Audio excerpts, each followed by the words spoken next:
Everyone, जय हिंद to all of you. एक बार फिर से आप सभी का स्वागत है लक्ष्य एकेडमी के ऑनलाइन प्लेटफॉर्म लक्ष्य मंत्रा में। और आज हम लोग मनोविज्ञान का बहुत ही इंपॉर्टेंट टॉपिक, जिसको कि मैंने आपको पहले टॉपिक पढ़ाया था शैशवावस्था, और आज हम जो टॉपिक पढ़ने चल रहे हैं वो बाल्यावस्था पे आधारित महत्वपूर्ण प्रश्नों का संग्रह है, उसको सॉल्व करेंगे।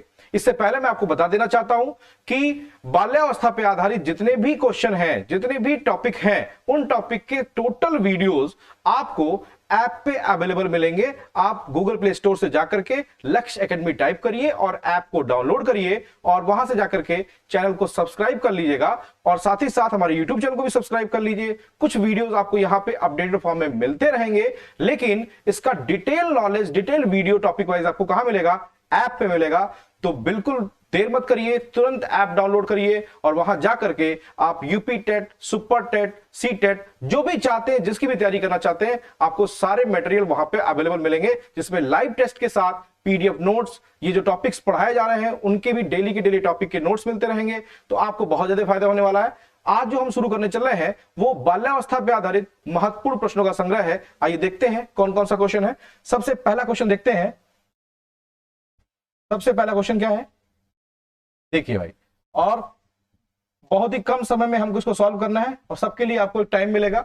सबसे पहला क्वेश्चन क्या है? बाल्यावस्था की प्रमुख मनोवैज्ञानिक विशेषता क्या है? जल्दी से जवाब दीजिएगा। बाल्यावस्था की प्रमुख मनोवैज्ञानिक विशेषता क्या है? जल्दी से जवाब दीजिए, कौन सा ऑप्शन सही है? बाल्यावस्था की प्रमुख मनोवैज्ञानिक विशेषता, अगर आपको याद हो तो पहला टॉपिक लिखा हुआ है पर निर्भरता। क्या है? पर निर्भरता नहीं है। पर निर्भरता किसकी थी? सेल्फ डिपेंडेंसी, मतलब दूसरों के ऊपर डिपेंडेंसी जो थी वो नहीं होती है। वो बाल्यावस्था में बालक क्या होता है, वो सेल्फ डिपेंडेंट हो जाता है, ना कि दूसरों के ऊपर डिपेंडेंसी होती है। दूसरा है सामूहिकता की भावना, तीसरा है धार्मिकता और चौथा है अनुकरणात्मक प्रवृत्ति का अभाव। जल्दी से बताइए कौन सा क्वेश्चन इसमें सही होगा? जवाब दीजिए जल्दी से। देखिए भाई, पहला है पर निर्भरता, तो पर निर्भरता शैशवावस्था का गुण है।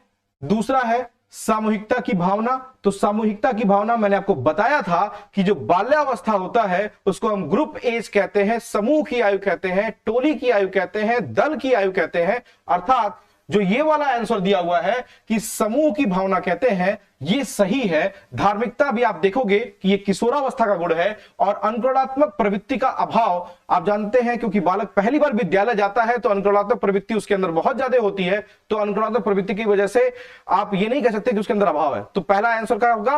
आपके सामने है आंसर, सामूहिकता की भावना। सामूहिकता की भावना बाल्यावस्था की प्रमुख मनोवैज्ञानिक विशेषता है। चलिए भाई नेक्स्ट देखते हैं अगला पॉइंट।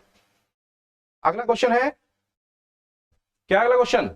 अगला क्वेश्चन है प्रारंभिक विद्यालय की आयु किस अवस्था को कहा जाता है? हम सभी जानते हैं कि इस एलिमेंट्री एज ऑफ स्कूल है ना, एलिमेंट्री एज ऑफ स्कूल किसे कहते हैं? बाल्यावस्था को कहते हैं। और यहां देखिए युवावस्था ऑप्शन में दिया हुआ है, शैशवावस्था दिया है, किशोरावस्था दिया है और बाल्यावस्था दिया है। आप सभी जानते हैं इस अवस्था में से कौन सी अवस्था विद्यालय की आयु, प्राथमिक विद्यालय की आयु कहलाती है? कौन सी है? बाल्यावस्था। जी हां, एकदम आप सही हैं। बाल्यावस्था को हम प्रारंभिक विद्यालय की आयु मानते हैं। ठीक है, क्लियर हो गया? चलिए नेक्स्ट क्वेश्चन पे चलते हैं। नेक्स्ट क्वेश्चन क्या है भाई? नेक्स्ट क्वेश्चन है वातावरण और संगठित सामाजिक साधनों के ऐसे विशिष्ट कारक हैं जिनका बालक की सामाजिक विकास की दशा पर निश्चित प्रभाव पड़ता है। देखिए, वातावरण का प्रभाव आपके ऊपर पड़ता है नहीं पड़ता, बालक में पड़ता नहीं पड़ता, इसको लेकर के स्टेटमेंट दिया गया है। ये स्टेटमेंट बेस्ड क्वेश्चन है, तो ये बहुत ही इंपॉर्टेंट है। अब यहां दो क्वेश्चन बनते हैं। क्या विकास की दिशा पर निश्चित प्रभाव पड़ता है केवल वातावरण का या संगठित सामाजिक साधनों का? क्या होगा आंसर? सर, विकास की दिशा पर प्रभाव पड़ता है वातावरण का और संगठित सामाजिक साधनों दोनों का पड़ता है। ये क्वेश्चन यहां से बन गया। ये स्टेटमेंट किसने दिया है? क्रो एंड क्रो ने नहीं दिया है, स्नोवर एंड टेलफोर्ड ने नहीं दिया है, कैरिसन ने नहीं दिया है, क्योंकि ये फैक्ट है। इसमें हम कोई भी तुक्का नहीं मार सकते, एकदम एग्जैक्ट आंसर देना होगा। फैक्चुअल क्वेश्चन आप जानते ही हैं कि एग्जैक्ट वही आंसर होगा। तो स्किनर साहब ने कहा है कि विकास की दिशा को प्रभावित करने वाली, जो दशा को निश्चित प्रभावित करने वाली दो कारण है, एक वातावरण है और दूसरा क्या है? संगठित सामाजिक साधन है। क्लियर है? चलिए अगले क्वेश्चन पे चलते हैं। अगला क्वेश्चन क्या है भाई? अगला क्वेश्चन है बालक का सामाजिकरण किस अवस्था में सबसे अधिक होता है? जैसा कि हम सभी जानते हैं कि बालक का समाजीकरण सबसे अधिक जो होना चाहिए प्रारंभिक कहां से हो जाता है, शैशवावस्था में प्रारंभ हो जाता है, क्योंकि हम जानते हैं कि समाजीकरण की जो पहली पाठशाला है वो कौन है, वो परिवार होता है। उसके बाद बालक विद्यालय जाता है, वो दूसरी पाठशाला होता है, फिर समाज के लोगों के साथ इंटरेक्ट करता है, इस तरीके से उसका पाठशाला का विकास होता है। लेकिन सबसे ज्यादा बालक का समाजीकरण की प्रक्रिया कहां होती है, वो कूप मंडूक की तरह नहीं रहता, बाहर लोगों से मिलना शुरू करता है। तो ये जानना है, तो ऑप्शन है कि बालक का समाजीकरण सबसे अधिक किस अवस्था में होता है। जल्दी से जवाब दीजिए, क्या आंसर हो सकता है आपके अनुसार? जी हाँ, एकदम सही है आप।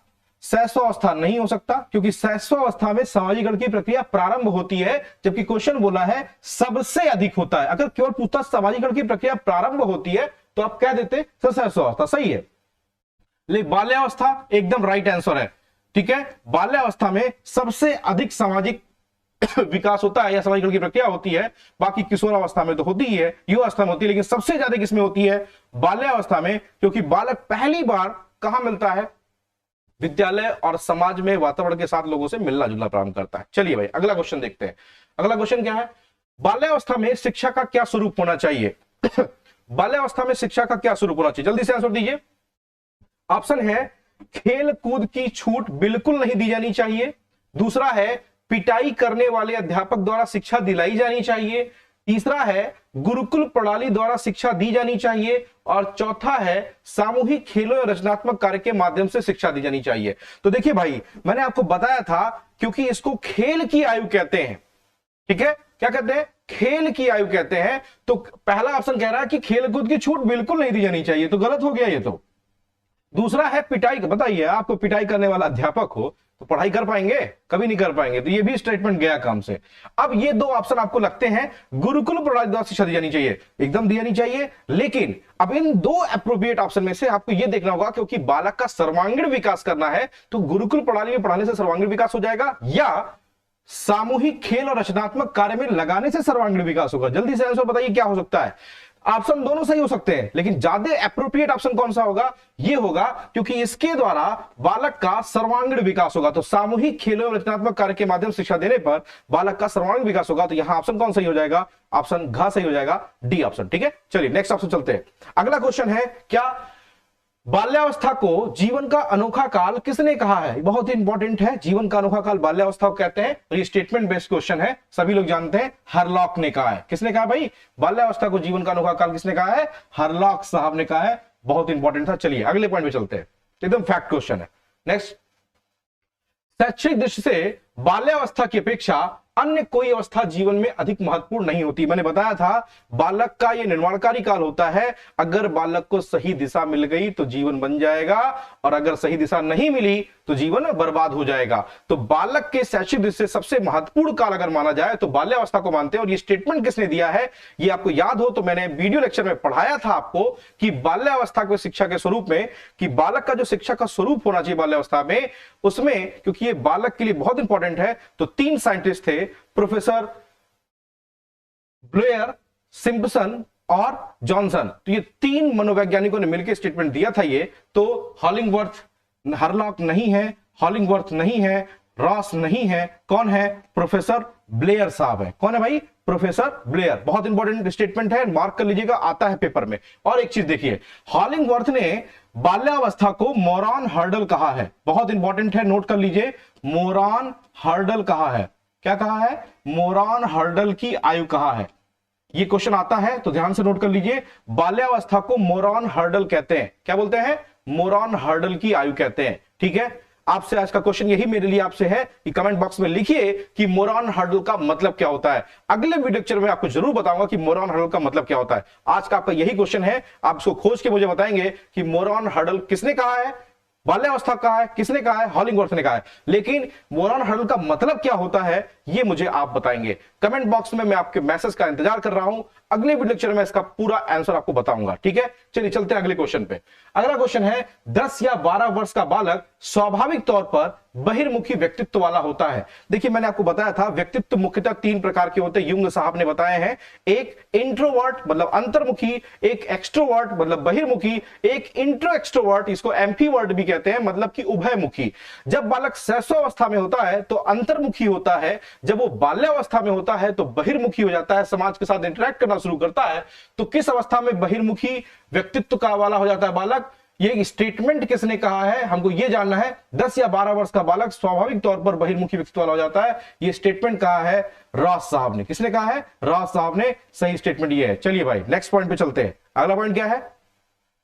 अगला पॉइंट है, नीचे दिए गई कुछ विशेषताएं दी गई हैं, कौन सी विशेषता बाल्यावस्था से संबंधित नहीं है, आपको यह बताना है। पहला, विकास में तीव्रता होती है।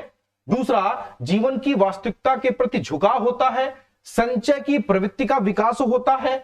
अनुभवों की वृद्धि और संचय होता है। जल्दी से बताइए क्या स्टेटमेंट इसमें से नहीं है? नहीं मतलब कि बाल्यावस्था की कौन सी विशेषता नहीं है, यह बताना, यह ध्यान रखिएगा। जल्दी से बताइए। देखिए पहला स्टेटमेंट क्या कह रहा है? विकास में तीव्रता होती है। याद करिए, मैं सबसे पहले आपको बताया था कि बाल्यावस्था का सबसे महत्वपूर्ण लक्षण होता है शारीरिक और मानसिक विकास में स्थिरता। क्या भाई? स्थिरता। तो शारीरिक और मानसिक विकास में स्थिरता मतलब क्या? तीव्रता होगी क्या? बिल्कुल नहीं होगी। मतलब इन्होंने ये जो स्टेटमेंट दिया है कि विकास में तीव्रता होती है, ये स्टेटमेंट गलत है। और क्वेश्चन पूछा है कि नीचे दिए गए विशेषता में से कौन सी विशेषता बाल्यावस्था संबंधित नहीं है, तो ये विशेषता संबंधित नहीं है। तो आंसर कौन सा सही है? बालक का विकास स्थायित्व की ओर बढ़ता है, इसलिए ये तीव्रता नहीं होगी। ऑप्शन आपका ये स्टेटमेंट गलत दिया हुआ, यही सही हो जाएगा। ठीक है, जबकि ये बाकी ये आपको पता है कि वास्तविकता के प्रति बालक झुकने लगता है। संचय की प्रवृत्ति इसीलिए करिए संचय काल और परिपाक काल कहते हैं, आपको याद ही होगा। अनुभवों की वृद्धि और संचय होती है, ये तो सिंपल सी बात है। ठीक है, चलिए अगले क्वेश्चन पे चलते हैं। अगला क्वेश्चन क्या है? मनोवैज्ञानिक द्वारा निम्नलिखित में से किसे गंदी अवस्था कहा गया है? Dirty age. क्या भाई? Dirty age. बालक क्या करता है? अपने आप में घूमता रहता है, क्योंकि बालक का निरुद्देश्य भ्रमण की आयु भी कहा गया है बाल्यावस्था को। निरुद्देश्य मतलब बिना किसी उद्देश्य के घर से निकल दिए, बैट बॉल खेलने, घूमेंगे, खेलेंगे, लेकिन घर पे नहीं पहुंचेंगे समय से। कपड़ा गंदा होता है तो गंदा होते रहेंगे। तो इसको गंदी आयु या डर्टी एज का संज्ञा किसने दिया है? ये स्टेटमेंट अपनी जगह है, लेकिन पूछा है किस अवस्था को कहते हैं, तो मैंने बता दिया कौन सी अवस्था है आपकी? बाल्यावस्था। एकदम सही है, आप सभी लोग का आंसर एकदम सही जा रहा है और बहुत ही सिंपल से क्वेश्चन है, लेकिन कॉन्सेप्चुअल भी है, इसको ध्यान रखिएगा। चलिए भाई अगला पॉइंट देखते हैं। प्राणी की वह स्थिति अथवा अवस्था जो व्यवहार लक्ष्य की ओर निर्देशित करती है। आप बताइए, आप लक्ष्य से क्यों जुड़े हैं? आप लक्ष्य से क्यों जुड़े हैं? किसी ना किसी से मोटिवेट हुए होंगे, किसी टीचर से मोटिवेट हुए होंगे, नहीं होंगे? तो यहां क्या है? आपको लक्ष्य की ओर मोटिवेट करने वाला काम क्या? प्राणी की वह अवस्थिति अथवा अवस्था जो व्यवहार लक्ष्य की ओर निर्देशित करती है, डायरेक्शन देती है कि भाई ये काम करना है हमको। वो क्या कहलाती है? सीखना कहलाता है, स्मृति कहलाती है, संवेग कहलाता है, या प्रेरणा कहलाता है? बताइए क्या हो सकता है आंसर इसका? लक्ष्य की ओर घुमाने वाला, लक्ष्य की ओर निर्देशित करने का काम सिर्फ एक काम होता है, और वो क्या है? मोटिवेशन, दैट इज प्रेरणा। ठीक है, जब मैं प्रेरणा टॉपिक पढ़ाऊंगा आपको तो वहां पे इसके बारे में डिटेल में पढ़ेंगे। ठीक है, अगला क्वेश्चन क्या है भाई? अगला क्वेश्चन है सांवेगिक बुद्धि, इमोशनल इंटेलिजेंस। सांवेगिक बुद्धि बहुत इंपॉर्टेंट क्वेश्चन है, मार्क कर लीजिएगा एग्जाम के लिए। सांवेगिक बुद्धि या इसी को इमोशनल इंटेलिजेंस का कॉन्सेप्ट मतलब संप्रत्यय को प्रस्तुत करने वाले कौन से मनोवैज्ञानिक थे? ऑप्शन है जीन पियाजे। क्या नाम है इनका? जीन पियाजे। या दूसरा ऑप्शन है सैलोरी तथा मेयर ने, अब्राहम मैस्लो ने, या रॉस ने। जल्दी से बताइए कौन सा ऑप्शन सही हो सकता है?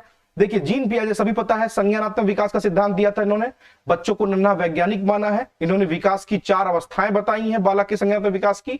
ठीक है, तो ये तो हो ही नहीं सकते, गए काम से। अब्राहम मास्लो का पता है, मांग का सिद्धांत दिया था। ठीक है, ये भी नहीं हो सकते। रॉस साहब का यहां स्टेटमेंट से कोई मतलब नहीं है। तो बचा कौन? सांवेगिक बुद्धि का कॉन्सेप्ट किसने दिया? सैलोरी तथा मेयर ने दिया। ये क्वेश्चन बहुत इंपॉर्टेंट है और पूछा जा सकता है आपके टेट या सुपर टेट में, तो मार्क किया रहेगा। हाँ, एक बात और, अगर आपको ये वीडियो लेक्चर समझ में आया हो तो दबा के शेयर कर दीजिए। जितने ज्यादा लोगों तक इसको फायदा मिलेगा उतने ज्यादा लोग आपको ये जान पाएंगे कि आपका प्रेम लक्ष्य अकेडमी के प्रति कितना है, और साथ ही साथ मनोविज्ञान विषय आपको कितना अच्छे से समझ में आ रहा है। इसके लिए कमेंट करना मत भूलिए, लाइक जरूर करिएगा, रिक्वेस्ट है। ठीक है, thanks for watching my video. अगले वीडियो लेक्चर में मैं आपको फिर एक नए क्वेश्चन पेपर के साथ मिलूंगा, और जब हमारा ये टॉपिक खत्म हो जाएगा किशोरावस्था का, अगला टॉपिक किशोरावस्था होगा, जब वो खत्म हो जाएगा तो मैं एक आपको 50 क्वेश्चन की एक सीरीज कराऊंगा जो कि श्योर शॉट होगा, और वो आपको 101% एग्जाम में आने के चांसेस होंगे। ठीक है, तो बने रहिए लक्ष्य अकेडमी के ऑनलाइन प्लेटफॉर्म पे। अगले वीडियो लेक्चर के साथ फिर मिलते हैं। धन्यवाद। Please subscribe to our YouTube channel Laksh Academy and press the bell icon to get new video updates.